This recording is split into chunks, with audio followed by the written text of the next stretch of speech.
Атырауда із-түзсіз жоғалып кеткен отбасының мүшелері Сұлтан Сәрсемәлиев пен Ақбаян Мұханғалиеваға қатысты жаңа қосымша мәліметтер белгілі болды. Бұл туралы Алаш.кз сайты жазды.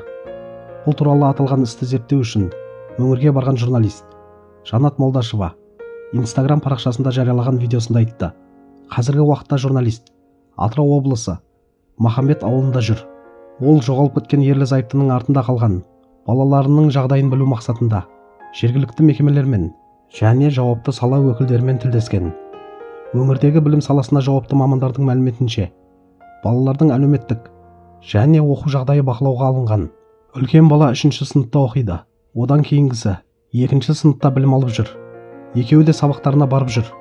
Ал ең кенже баласы жуырда 1 жасқа толған, деп хабарлады жауапты тұлғалар.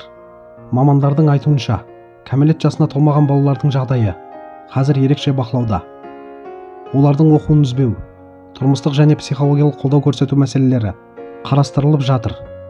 Қажет болған жағдайда тиісті әлеуметтік қызметтер тартылуы мүмкін. Қадірлі көрермендер, бұл жаңалықты оқығанда қандай да бір резонансты істің тасасында ең алдымен балалардың тағдыры тұрғанын тағы бір рет аңғарасың. Қоғам назарын көбіне күдіктілер мен оқиғаның қылмыстық жағы тартады. Ал артында қалған жасөспірімдер мен сәбилердің күнделікті өмірі екінші қатарда қалып қояды.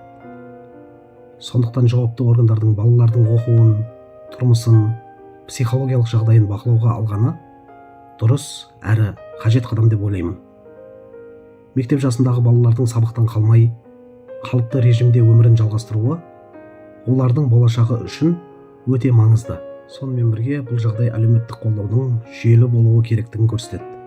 1 жасқа енді толған сәби, бастауыш сыныпта оқып жүрген балалар үшін бұл кезең аса нәзік уақыт.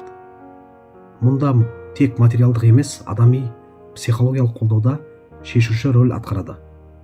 Қоғам ретінде біз эмоцияға беріліп, кінә тағумен шектелмей, осындай отбасыларға қалай көмектесе алатынымызды ойлауымыз керек.